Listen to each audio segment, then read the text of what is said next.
Me llamo Carlos Mendoza, tengo 67 años, y hace exactamente 6 meses mi hijo Alejandro me miró a los ojos y me dijo las palabras más crueles que puede escuchar un padre. Ya no eres parte de mi vida, papá. No te necesito más. Lo que él no sabía era que durante los últimos 20 años, mientras pensaba que su padre era un simple contador jubilado, yo había estado construyendo secretamente una cadena de ferreterías que hoy vale más de 12 millones de dólares. Y toda esa fortuna estaba destinada a ser suya. Pero cuando me dijo que ya no era parte de su vida, decidí demostrarle exactamente qué parte de su vida estaba perdiendo para siempre. Acompáñame hasta el final de esta historia, porque lo que vas a escuchar te va a cambiar la perspectiva sobre el valor de la familia y las consecuencias de las palabras que pronunciamos en momentos de ira. También me gustaría saber desde qué país me sigues, porque quiero entender si estas historias de ingratitud filial se repiten en todo el mundo.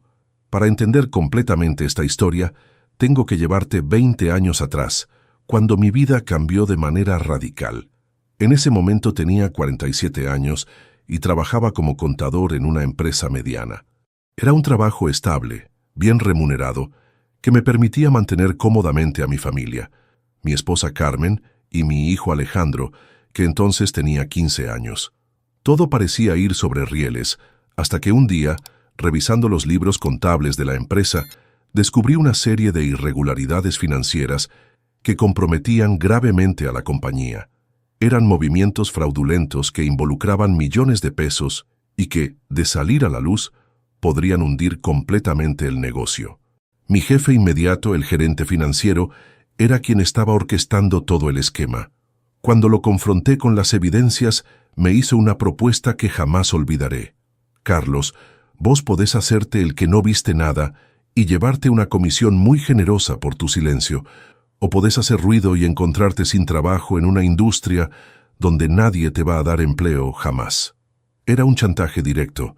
O me convertía en cómplice del fraude o me condenaba al desempleo profesional. En esa época, encontrar trabajo como contador a los 47 años no era nada fácil, especialmente si corrían rumores de que habías sido problemático en tu empleo anterior. Esa noche no pude dormir. Carmen notó mi inquietud y me preguntó qué me pasaba. «Es complicado, amor», le dije. «En el trabajo hay cosas que no están bien y no sé cómo manejar la situación». «¿Qué tipo de cosas?», insistió. «Problemas éticos que podrían costarnos el empleo». Carmen, que era una mujer muy práctica, me dijo algo que marcó mi decisión. «Carlos, nosotros tenemos responsabilidades. Alejandro está en el colegio. Necesitamos pagar la hipoteca. Necesitamos mantener nuestra estabilidad. No podés arriesgar todo por principios abstractos». Principios abstractos. Esa frase me quedó resonando en la cabeza durante días. ¿Era mi integridad profesional un principio abstracto? ¿Era mi honestidad algo que podía negociarse por estabilidad económica? Al final, tomé la decisión más difícil de mi carrera profesional. Recolecté todas las evidencias del fraude, las organicé meticulosamente y se las entregué a las autoridades correspondientes. Sabía que esto significaba el fin de mi carrera en esa empresa y posiblemente en toda la industria contable de la ciudad. Como había predicho mi jefe, 2 semanas después estaba desempleado. Pero además corrieron rumores de que yo había sido el soplón que había hundido a la empresa. En una ciudad pequeña, esa reputación se extiende rápidamente y hace muy difícil conseguir empleo en el mismo rubro. Durante los siguientes 6 meses, busqué trabajo desesperadamente. Enviaba currículums, iba a entrevistas, tocaba puertas, pero siempre recibía la misma respuesta. «No tenemos posiciones disponibles en este momento», o «Su perfil no se ajusta a lo que estamos buscando». Carmen estaba cada vez más angustiada.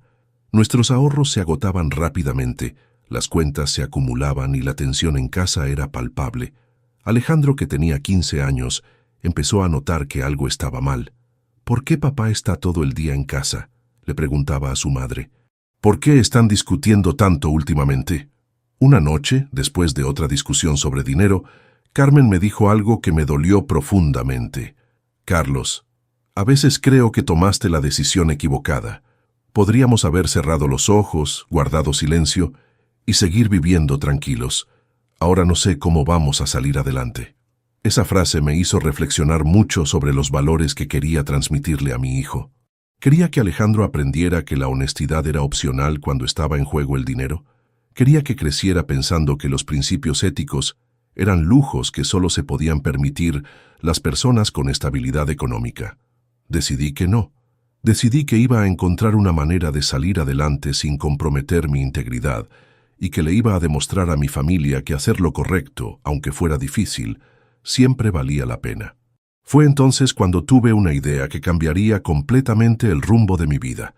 En lugar de seguir buscando empleo como contador, decidí usar mis conocimientos financieros para emprender mi propio negocio. Pero no cualquier negocio, sino algo que conociera bien y que tuviera potencial de crecimiento. Una ferretería. ¿Por qué una ferretería? Porque desde chico había ayudado a mi padre en pequeñas reparaciones domésticas, conocía las herramientas, entendía las necesidades de los clientes y sabía que era un rubro que siempre tenía demanda. Además, era un negocio que podía empezar con poco capital y hacer crecer gradualmente. Con los últimos ahorros que nos quedaban y un préstamo pequeño que conseguí de un familiar, alquilé un local modesto en un barrio de clase media y abrí Ferretería San Martín. Era un espacio pequeño, con stock limitado, pero lo compensaba con atención personalizada y precios justos. Los primeros meses fueron extremadamente duros. Trabajaba desde las 7 de la mañana hasta las 9 de la noche, 6 días a la semana. Carmen me ayudaba con la contabilidad después de sus horas de trabajo como secretaria, y Alejandro venía a ayudar los fines de semana, organizando mercadería y aprendiendo sobre el negocio. Al principio, las ventas eran muy bajas. Algunos días apenas vendía lo suficiente para cubrir los gastos básicos del local. Había noches en que llegaba a casa agotado y desanimado, preguntándome si había tomado la decisión correcta. Carmen me apoyaba, pero yo notaba la preocupación en sus ojos. ¿Estás seguro de que esto va a funcionar?, me preguntaba a veces. Llevamos 3 meses y apenas estamos cubriendo gastos. Necesito tiempo, amor, le respondía. Los negocios no crecen de la noche a la mañana. Hay que ser paciente y constante. Pero yo mismo tenía dudas. ¿Y si estaba equivocado? ¿Y si había hipotecado el futuro de mi familia por un sueño imposible? El punto de inflexión llegó al 4.º mes de operación. Un contratista local había tenido problemas con su proveedor habitual de materiales y necesitaba urgentemente una gran cantidad de herramientas y suministros para una obra importante. Otros negocios no podían conseguirle todo lo que necesitaba en el tiempo requerido. Yo me las arreglé para contactar a varios proveedores. Negocié precios especiales, organicé entregas coordinadas y conseguí todo lo que el contratista necesitaba en 48 horas. No solo eso, sino que le ofrecí un descuento por volumen y condiciones de pago flexibles. Esa venta no solo me dio el margen de ganancia más grande que había tenido hasta ese momento, sino que me ganó la confianza de un cliente importante que empezó a recomendarme con otros contratistas de la zona. A partir de ahí, las cosas empezaron a cambiar. El boca a boca funcionó. Más clientes llegaron. Las ventas se incrementaron y pude empezar a ampliar el stock y mejorar el local. Para fin de año, la ferretería estaba generando ganancias constantes y yo había logrado devolverle la estabilidad económica a mi familia. Alejandro, que ya tenía 16 años, había desarrollado un interés genuino por el negocio.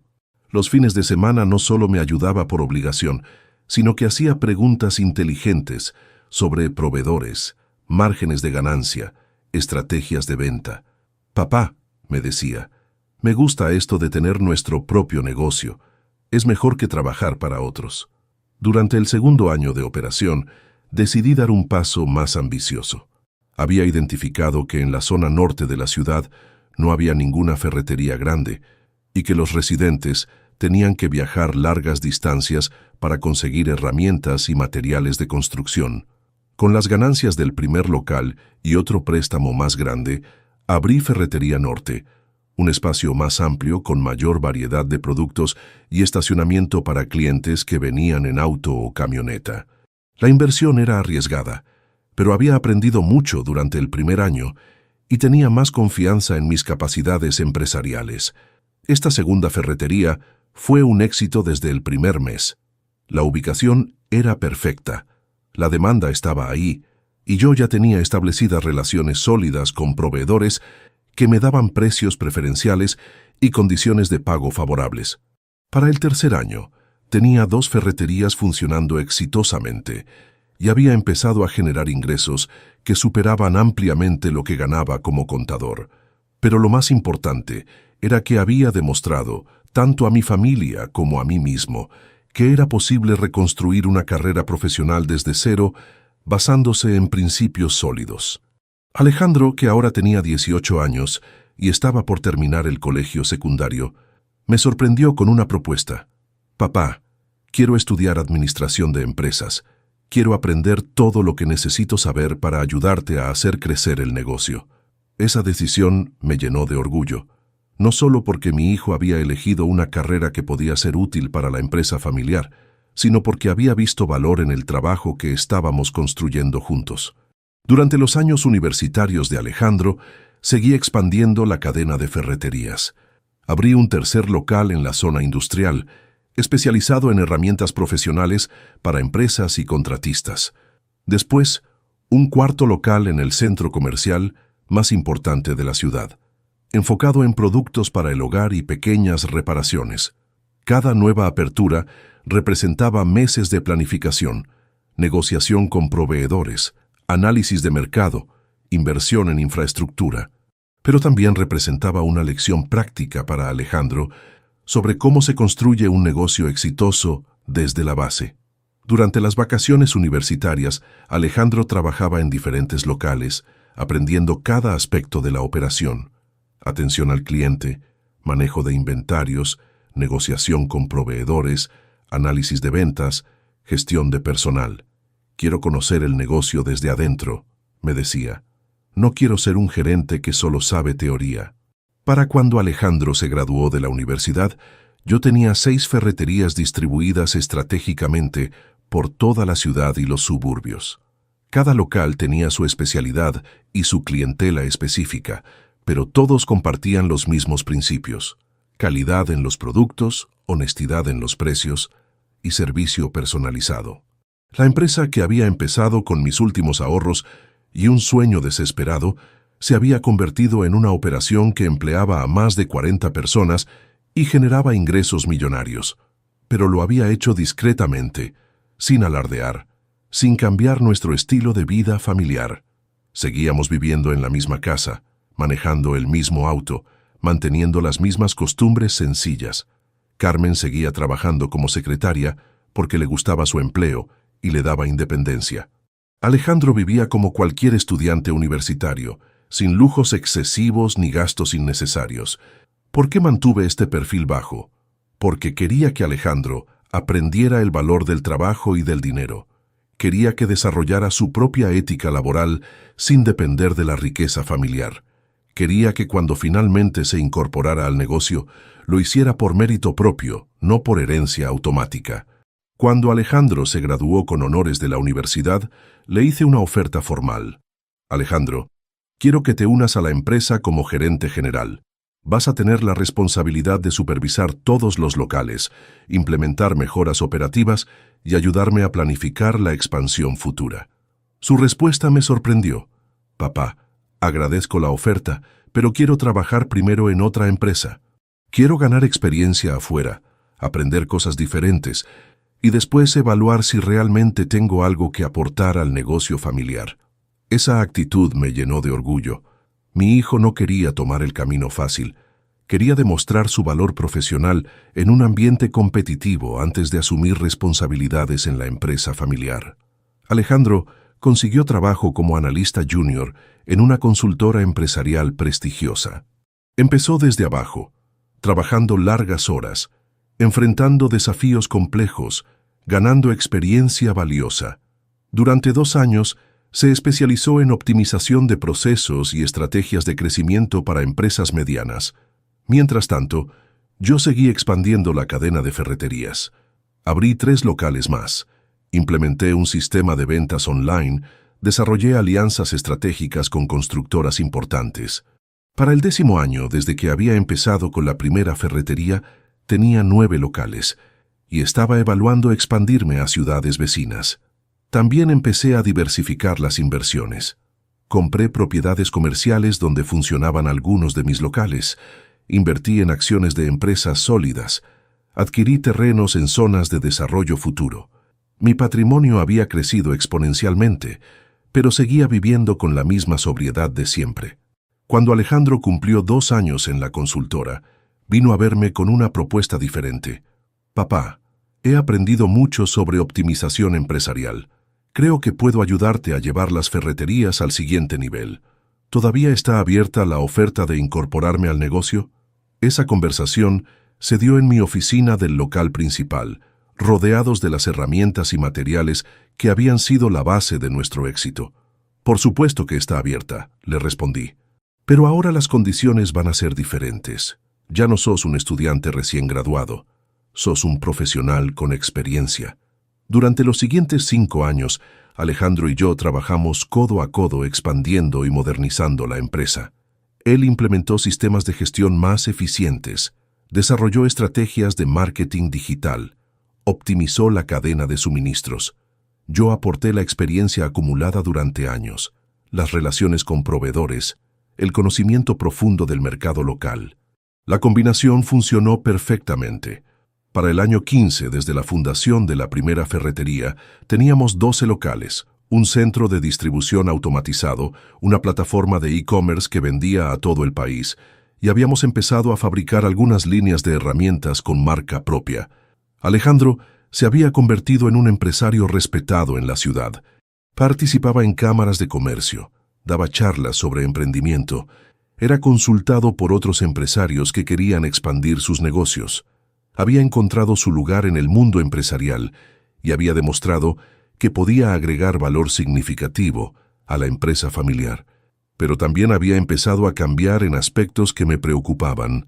El éxito profesional había inflado un poco su ego. Empezó a moverse en círculos sociales más exclusivos, a frecuentar lugares más caros, a desarrollar gustos más sofisticados. No era que hubiera algo inherentemente malo en esos cambios. Alejandro tenía derecho a disfrutar de los frutos de su trabajo. Pero yo notaba que empezaba a perder contacto con las raíces humildes del negocio, con los valores que habían guiado nuestra empresa desde el principio. «Papá», me dijo un día, «creo que deberíamos considerar vender algunos de los locales más antiguos y concentrarnos en operaciones más grandes y prestigiosas. Los locales de barrio ya no están alineados con la imagen que queremos proyectar». Esa sugerencia me alarmó. Los locales de barrio eran el corazón de nuestro negocio. Eran los que habían construido nuestra reputación, los que nos conectaban con la comunidad, los que mantenían vivos los principios fundacionales de la empresa. «Alejandro», le respondí, «esos locales de barrio son nuestra identidad. Son los que nos recuerdan de dónde venimos y por qué hacemos lo que hacemos. Pero papá, tenemos que pensar en grande, tenemos que evolucionar, ser más profesionales, más modernos. Más profesionales, más modernos. Como si ser humildes y accesibles fuera incompatible con ser exitosos. Durante los meses siguientes, noté que Alejandro empezó a distanciarse de los aspectos más básicos del negocio. Ya no visitaba los locales pequeños con la misma frecuencia. Ya no conversaba con los empleados de base como antes. Ya no mostraba interés en conocer las historias de los clientes de toda la vida. También empezó a cuestionar algunas de las decisiones que yo tomaba, basándome en principios más que en máxima rentabilidad.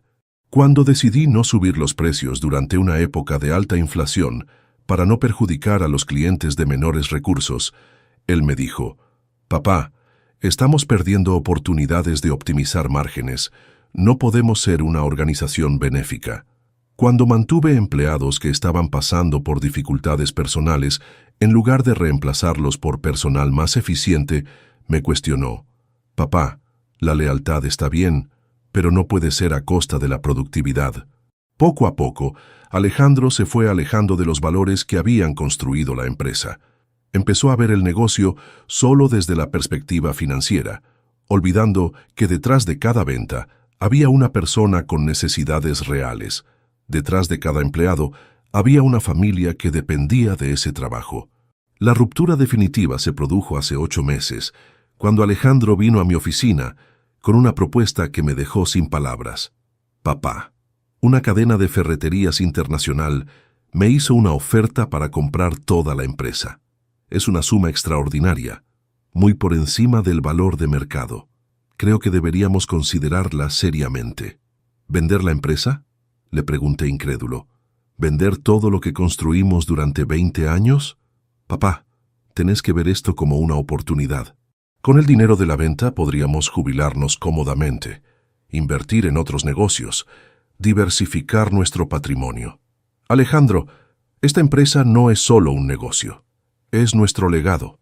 Es la prueba de que se puede reconstruir una vida basándose en principios sólidos. Es la demostración de que la honestidad y el trabajo duro realmente funcionan. Papá, sos muy sentimental. Los negocios no se manejan con sentimientos. Se manejan con números, con estrategias, con decisiones racionales.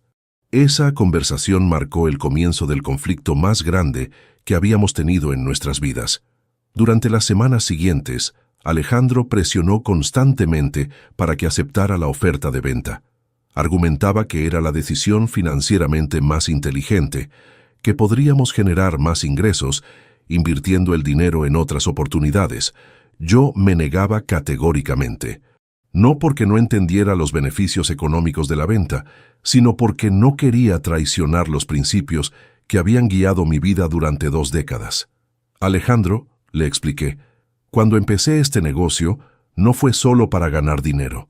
Fue para demostrar que se puede triunfar sin comprometer la integridad. Esta empresa representa todo lo que creo sobre el trabajo, la honestidad, la responsabilidad social. Papá, todo eso está muy bien, pero tenés que ser realista.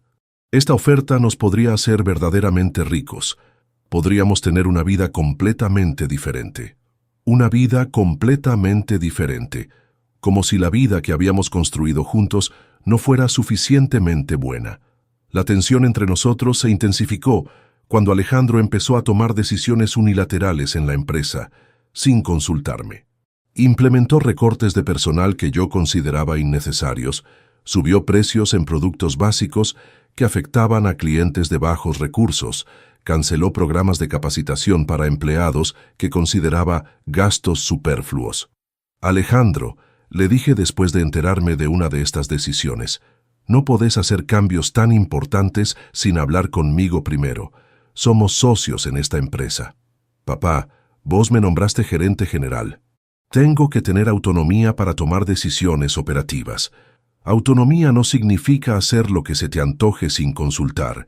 Significa tomar decisiones responsables dentro del marco de valores de la empresa. ¿Marco de valores? Papá, los valores no pagan salarios, no generan ganancias, no construyen patrimonio. Esa frase me partió el corazón. Mi hijo, el joven que había crecido viendo cómo construíamos una empresa basada en principios sólidos, ahora reducía todo a números en un balance. La crisis final se desencadenó hace 6 meses, cuando Alejandro tomó una decisión que consideré completamente inaceptable. Sin consultarme, despidió a Roberto Fernández, un empleado que había estado con nosotros desde el 2.º año de operación. Roberto tenía 58 años, había sido leal y dedicado durante toda su carrera en la empresa, pero últimamente había tenido algunos problemas de salud que afectaban ocasionalmente su rendimiento. ¿Cómo pudiste despedir a Roberto sin hablar conmigo?, le pregunté furioso. Roberto es parte de la familia de esta empresa. Papá, Roberto ya no era productivo, faltaba seguido por problemas de salud, cuando venía no rendía como antes. Era una carga para la empresa. Una carga. Roberto, que había dedicado 18 años de su vida a ayudarnos a construir este negocio, que había trabajado fines de semana cuando lo necesitábamos, que había capacitado a decenas de empleados nuevos, era una carga. Alejandro, Roberto se puede jubilar en 2 años. Podríamos haber esperado, podríamos haber reducido su carga de trabajo, podríamos haber encontrado una solución más humana. Papá, los negocios no se manejan con caridad. Si empezás a mantener empleados improductivos por sentimentalismo, la empresa se vuelve inviable. Esa discusión escaló hasta convertirse en la pelea más grande que habíamos tenido en nuestras vidas. Le grité cosas que jamás pensé que le diría a mi hijo. Él me respondió con una frialdad que no reconocía en el joven que había criado. «Papá», me dijo al final de esa discusión, «creo que tenemos visiones irreconciliables sobre cómo manejar esta empresa. Tal vez sea hora de que cada uno siga su camino». ¿Qué significa eso? Significa que deberías considerar mi propuesta de vender la empresa. O, si no querés vender, deberías comprar mi parte y manejar el negocio como vos querés. Comprar su parte. Mi propio hijo me estaba dando un ultimátum. Acepto sus métodos empresariales, o él se va con su porción del negocio. Durante las semanas siguientes, traté de razonar con él, de encontrar un punto medio, de recuperar la relación que habíamos tenido durante tantos años. Pero Alejandro se había endurecido. Ya no veía nuestro conflicto como una diferencia de opiniones entre padre e hijo, sino como una disputa empresarial entre socios incompatibles. «Papá», me dijo en nuestra última conversación seria, «vos representás el pasado de esta empresa. Métodos antiguos, sentimentalismo, decisiones basadas en emociones.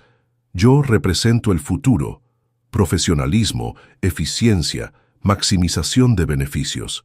Alejandro, esos métodos antiguos y ese sentimentalismo construyeron todo lo que tenemos. Te dieron una carrera, te dieron estabilidad económica, te dieron un futuro. Y yo te agradezco todo eso, papá. Pero ahora es momento de evolucionar, de llevar la empresa al siguiente nivel. El siguiente nivel, como si los principios éticos fueran un obstáculo para el crecimiento empresarial. Hace 6 meses, después de semanas de tensiones crecientes, Alejandro vino a mi oficina para la conversación que cambiaría todo para siempre. Entró con una expresión seria, se sentó frente a mi escritorio y me dijo las palabras que jamás pensé que escucharía de mi hijo. «Papá, he tomado una decisión. Ya no eres parte de mi vida. No te necesito más». Me quedé mudo mirándolo, tratando de procesar lo que acababa de escuchar. «¿Qué dijiste?»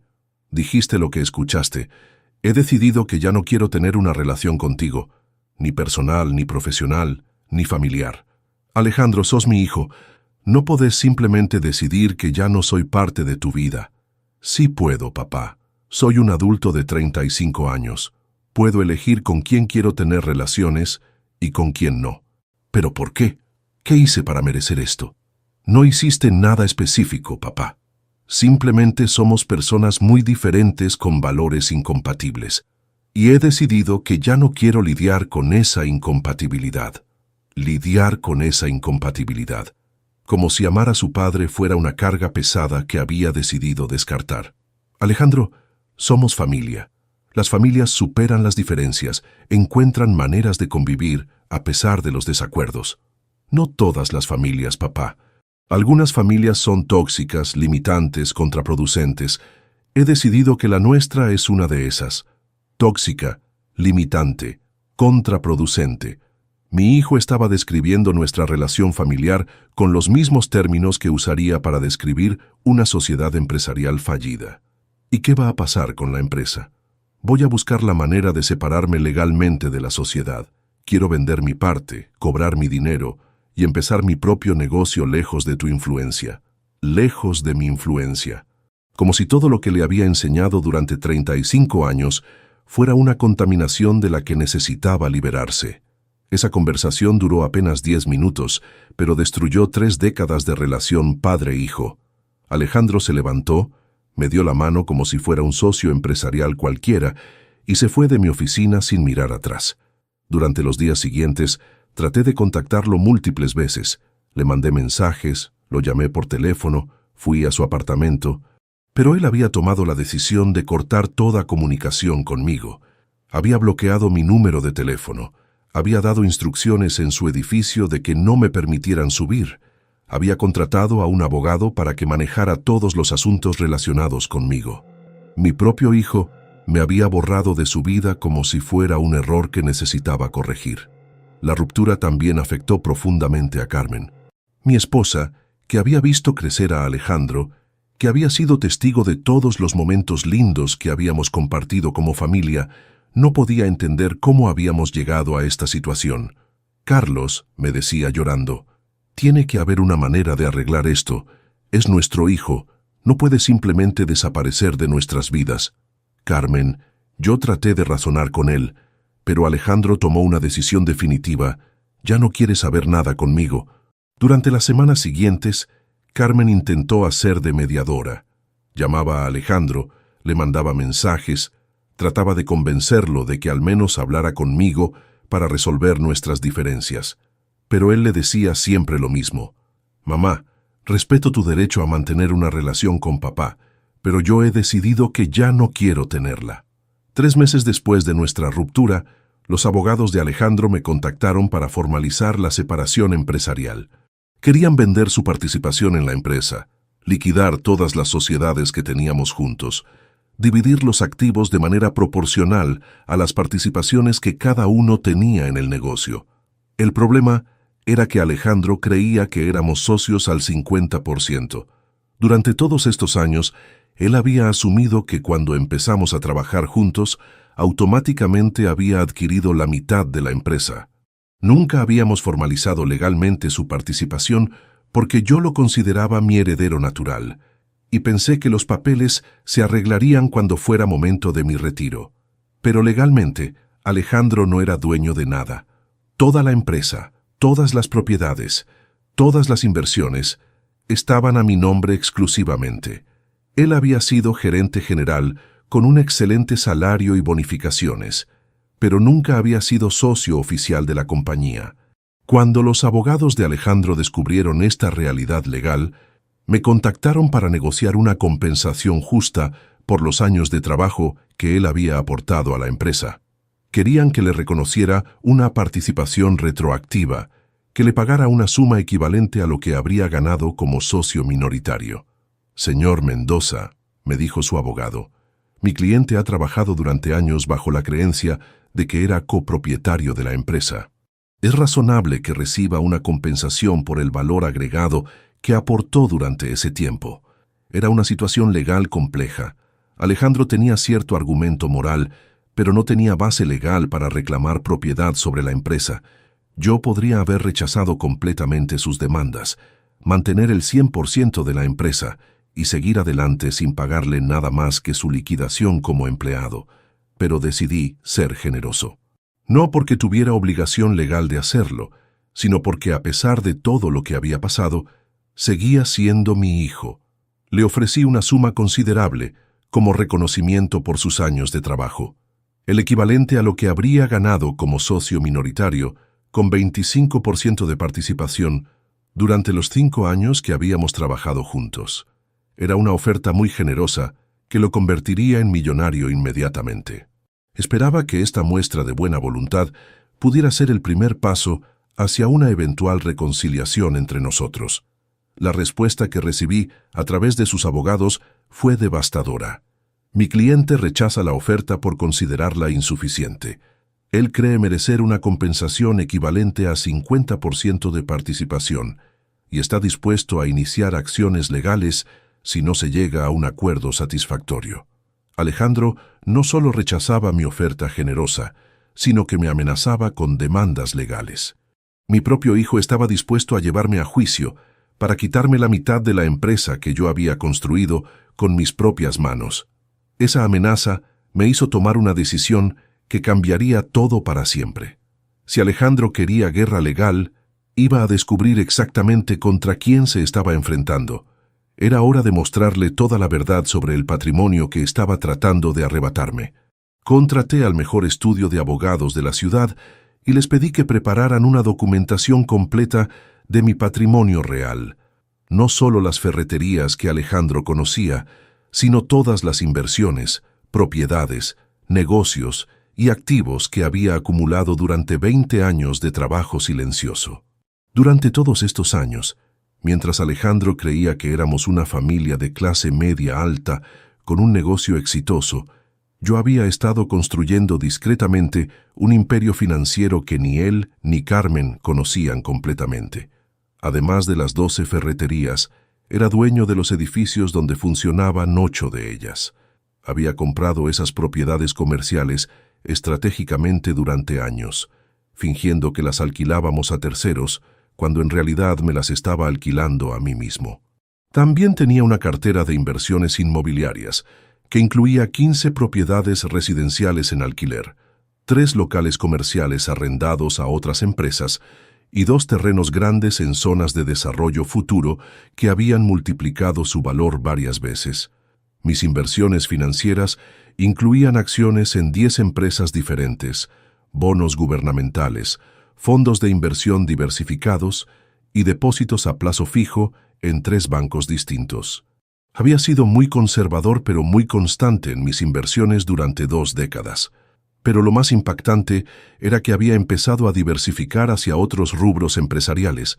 Era socio mayoritario en una empresa de transporte de cargas, tenía participación en una fábrica de pinturas y había invertido en una cadena de restaurantes de comida rápida. El patrimonio total que había acumulado, incluyendo todas las empresas, propiedades e inversiones, superaba los 12 millones de dólares.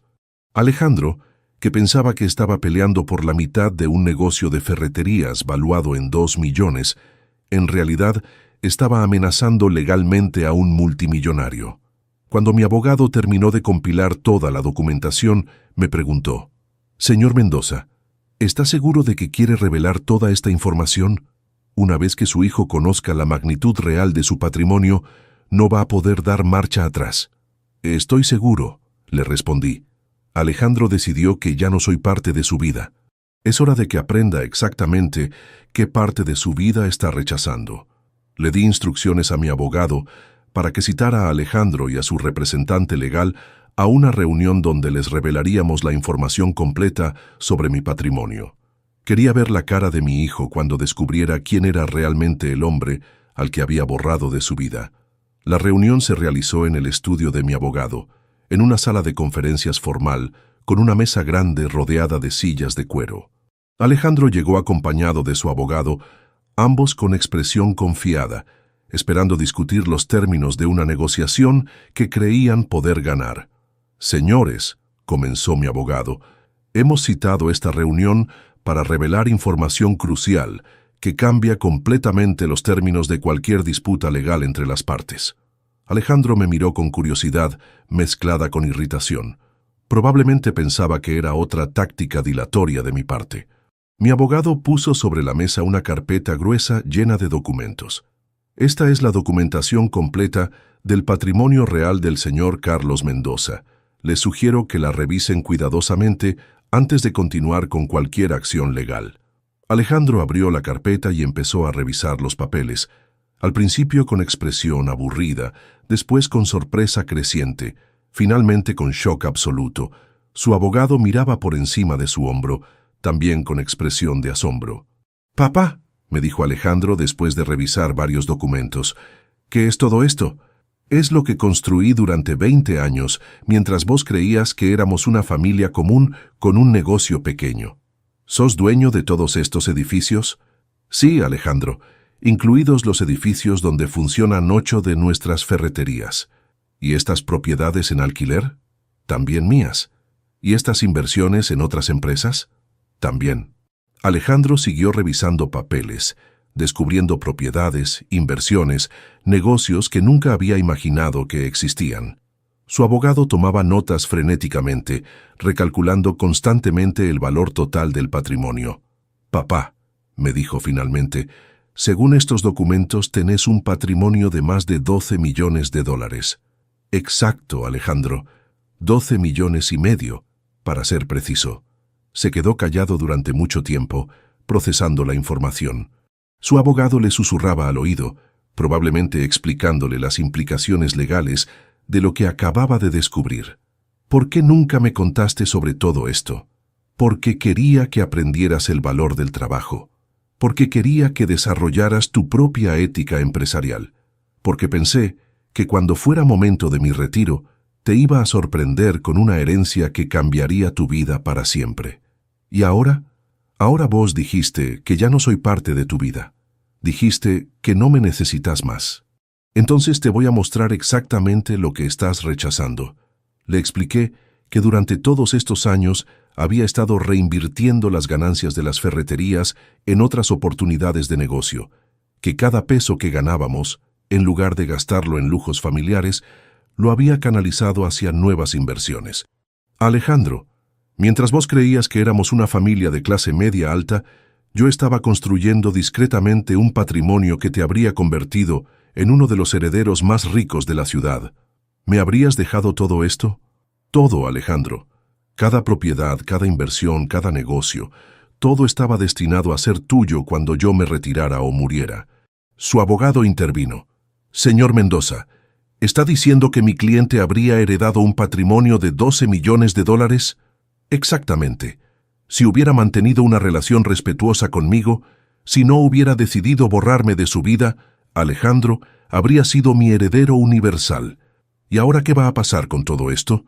Ahora voy a hacer lo que debería haber hecho hace meses cuando Alejandro me dijo que ya no era parte de su vida. Voy a cambiar mi testamento. La expresión de Alejandro cambió dramáticamente. La confianza arrogante con la que había llegado a la reunión se desvaneció completamente. ¿Qué significa eso? Significa que vas a ser desheredado, Alejandro. Significa que todo este patrimonio va a ir a instituciones benéficas que realmente valoren la generosidad. Papá, no podés hacer eso. Soy tu único hijo. Vos mismo dijiste que ya no soy parte de tu vida. Si no soy parte de tu vida, no hay razón para que seas parte de mi testamento. Su abogado trató de intervenir. Señor Mendoza, la desheredación total de un hijo requiere causas muy específicas bajo la ley. Tiene razón, respondió mi abogado, pero el abandono injustificado del padre por parte del hijo es precisamente una de esas causas legales. Alejandro se quedó pálido. Durante toda su vida había dado por sentado que algún día heredaría mi patrimonio. Nunca había considerado que sus acciones podrían tener consecuencias tan drásticas. Papá, me dijo con voz temblorosa, podemos hablar esto, podemos encontrar una solución. ¿Ahora querés hablar? ¿Después de 6 meses de silencio total? ¿Después de decirme que ya no soy parte de tu vida? Estaba enojado, papá. Dije cosas que no pensaba. No, Alejandro, dijiste exactamente lo que pensabas, y ahora yo voy a hacer exactamente lo que pienso. Le expliqué que ya había consultado con mis abogados sobre el proceso de desheredación, que tenía causas legales válidas basadas en su abandono injustificado, su negativa a mantener comunicación y su intento de iniciar acciones legales contra mí. Además, agregué, voy a donar el 80% de mi patrimonio a fundaciones que ayudan a padres abandonados por sus hijos y a jóvenes huérfanos que valorarían tener una figura paterna en sus vidas. ¿Y el 20% restante? Eso se va a repartir entre empleados leales de mis empresas que han demostrado valores de gratitud y respeto que mi propio hijo nunca aprendió. Alejandro empezó a llorar. Era la primera vez que lo veía llorar desde que era adolescente. Papá, por favor, no hagas esto. Podemos arreglar nuestra relación. ¿Ahora querés arreglar nuestra relación? Cuando descubriste cuánto dinero estás perdiendo. No es por el dinero, papá. Por supuesto que es por el dinero, Alejandro. Durante 6 meses no mostraste ningún interés en arreglar nuestra relación cuando creías que solo tenía un negocio pequeño. Ahora que sabes que soy multimillonario, de repente querés reconciliarte. Su abogado trató de negociar. Señor Mendoza, creo que podríamos llegar a un acuerdo que beneficie a ambas partes. No hay nada que negociar, lo interrumpí. Mi hijo tomó una decisión definitiva cuando me dijo que ya no era parte de su vida. Ahora yo estoy tomando la mía. Esa reunión duró 2 horas. Alejandro alternaba entre súplicas desesperadas e intentos de justificar su comportamiento anterior. Pero para mí ya era demasiado tarde. Las palabras, ya no eres parte de mi vida, habían causado un daño irreparable en nuestra relación. Durante las semanas siguientes, Alejandro intentó contactarme por todos los medios posibles. Me mandaba mensajes larguísimos explicando que había estado estresado, que los problemas empresariales lo habían confundido, que realmente no había querido cortar la relación conmigo. También envió a Carmen para que intercediera por él. Carlos, me decía mi esposa, Alejandro está desesperado. Dice que cometió un error terrible y que está dispuesto a hacer lo que sea para arreglarlo. Carmen, le respondía, Un error es decir algo hiriente en un momento de enojo, pero Alejandro sostuvo su decisión durante 6 meses. Contrató abogados para separarse legalmente de mí. Me amenazó con demandas. Eso no fue un error, fue una decisión meditada. Pero es nuestro hijo, Carlos. Es lo único que tenemos. Es nuestro hijo, pero también es un hombre de 35 años que tomó decisiones de adulto. Y las decisiones de adulto tienen consecuencias de adulto.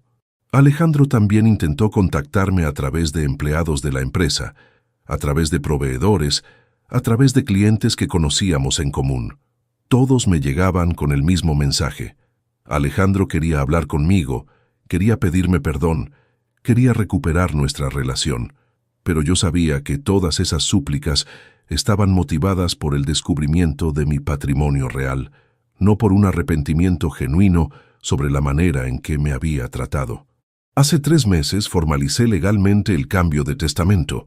El 80% de mi patrimonio va a ir a 3 fundaciones diferentes, una que ayuda a padres abandonados por sus hijos, otra que provee educación universitaria a jóvenes de familias de bajos recursos, y una tercera que financia programas de emprendimiento para personas que han perdido sus empleos por mantener principios éticos.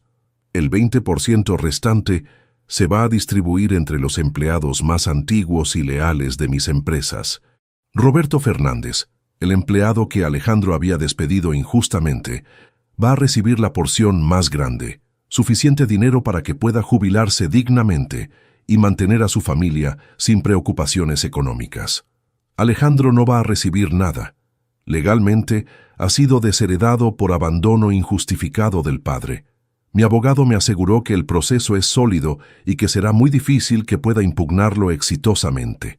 También reorganicé completamente la estructura de mis empresas. Alejandro ya no tiene ningún cargo en ninguna de las compañías. Sus accesos han sido revocados, sus responsabilidades han sido redistribuidas entre otros gerentes, y su nombre ha sido removido de todos los documentos corporativos.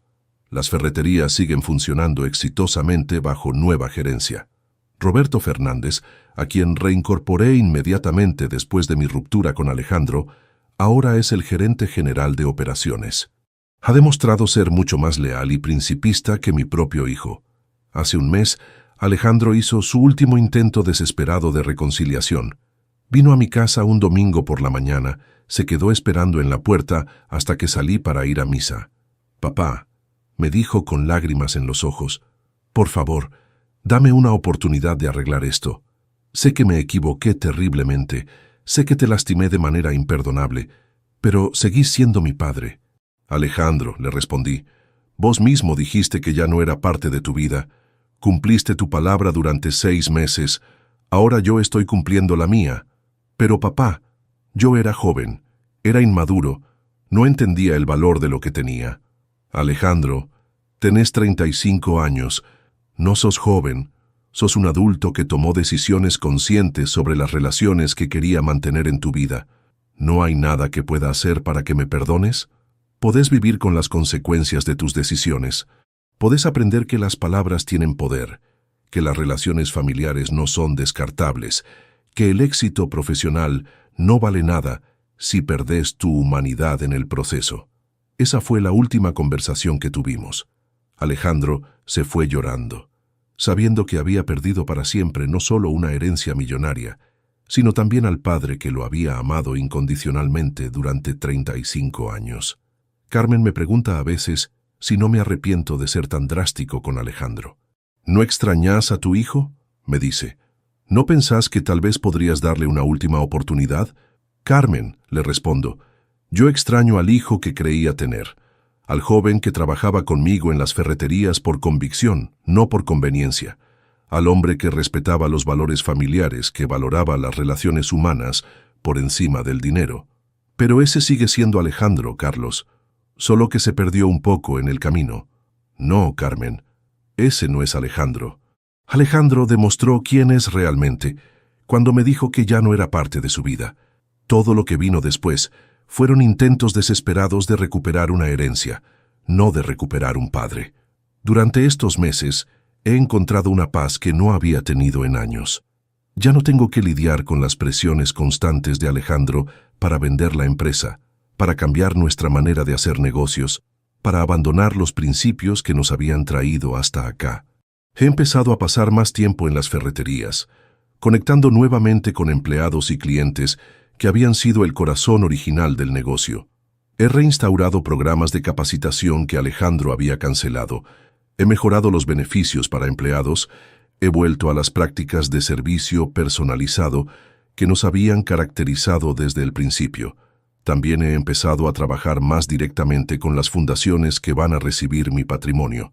Quiero asegurarme de que cuando llegue el momento, mi dinero se use realmente para ayudar a personas que valoren la generosidad y entiendan el valor de las relaciones familiares.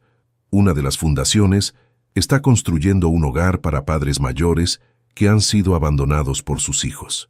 Otra está becando a jóvenes prometedores que vienen de familias humildes, pero que demuestran valores sólidos.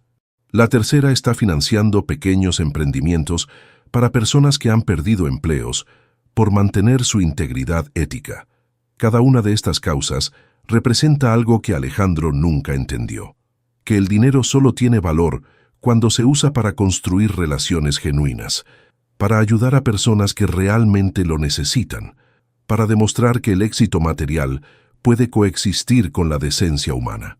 A vos que me escuchaste hasta acá, que me acompañaste en esta historia dolorosa de un padre que perdió a su hijo por el éxito y la ambición desmedida, quiero dejarte una reflexión muy importante.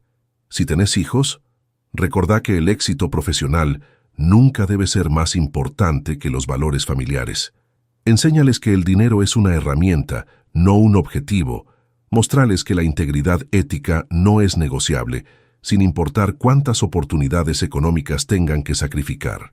Y si sos un hijo o una hija, recordá que tus padres no van a estar para siempre, que las relaciones familiares no se pueden pausar y reanudar cuando te convenga, que hay palabras que una vez pronunciadas cambian para siempre la dinámica de una relación. Alejandro me dijo que ya no era parte de su vida, y descubrió demasiado tarde que la parte de su vida que estaba rechazando valía $12 millones. Pero más importante que el dinero, perdió para siempre la oportunidad de tener al padre que lo había amado incondicionalmente durante toda su vida. ¿Vos qué harías en mi lugar? ¿Le darías una segunda oportunidad a un hijo que te abandonó durante 6 meses y solo se arrepintió cuando descubrió cuánto dinero estaba perdiendo? ¿O mantendrías tu decisión como una lección sobre las consecuencias de nuestras acciones? Contame desde qué ciudad me estás escuchando y contame si esta historia te hizo reflexionar sobre la importancia de valorar a los padres mientras los tenemos cerca. Porque al final de todo, lo único que realmente importa no es cuánto dinero dejemos como herencia, sino qué valores transmitimos mientras estamos vivos. Y a veces, para transmitir esos valores, tenemos que tomar decisiones dolorosas que demuestren que las palabras tienen consecuencias y que el amor familiar no es incondicional cuando se cruzan ciertas líneas de respeto y gratitud. Mi hijo decidió que ya no era parte de su vida. Yo decidí mostrarle exactamente qué parte de su vida estaba perdiendo para siempre.